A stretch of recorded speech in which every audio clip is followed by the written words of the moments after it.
নমস্কার বন্ধুরা, recruitment update YouTube চ্যানেলে সকলকে স্বাগত জানিয়ে আজকে 20/12/2023 পশ্চিমবঙ্গের সরকারি কর্মচারীদের ডিএ সংক্রান্ত একটি দাবি সংক্রান্ত একটি আপডেট রয়েছে।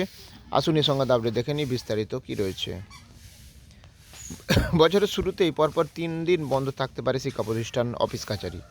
আসন্ন জানুয়ারি মাসে টানা 3 দিন বন্ধ থাকতে পারে রাজ্যের সমস্ত স্কুল, কলেজ, বিশ্ববিদ্যালয়, সরকারি অফিস। যদিও এর কোনো সরকারি ছুটি নয়, আসলে রাজ্যের সরকারি কর্মচারীদের ধর্মঘটের জেরেই বন্ধ থাকার সম্ভাবনা তৈরি হয়েছে। মূলত মহার্ঘ ভাতা বা ডিএর দাবিতে এবার ত্রিমুখী আক্রমণের কৌশল নিতে চলেছে সংগ্রামী যৌথ মঞ্চ। মহার্ঘ ভাতার দাবিতে একসঙ্গে ধর্না, মিছিল ও ধর্মঘট মিলিত ত্রিমুখী আক্রমণের কৌশল নিচ্ছে তারা।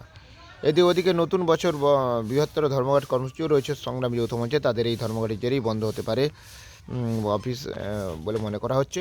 মহার্ঘ ভাতার দাবিতে গত আগামী 19শে ডিসেম্বর থেকে 22শে ডিসেম্বর পর্যন্ত নবান্নের সামনে কর্মসূচি রয়েছে রাজ্য সরকারি কর্মচারীদের। পাশাপাশি নতুন বছরেও 2024 সালে জানুয়ারি মাসের শেষ সপ্তাহেও বৃহত্তর ধর্মঘটে ডাক দিয়েছে সংগ্রামী যৌথ মঞ্চ। সেই সময় একটানা 72 ঘন্টা ধর্মঘট চলবে এবং এই 3 দিন রাজ্যের স্কুল কলেজ বন্ধ রাখার কথা জানিয়েছে যৌথ মঞ্চ।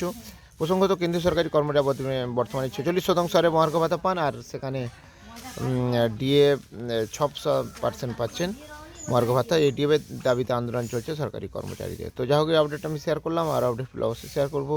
সঙ্গে থাকবেন এবং চ্যানেলটা সাবস্ক্রাইব করে নেবেন। ধন্যবাদ।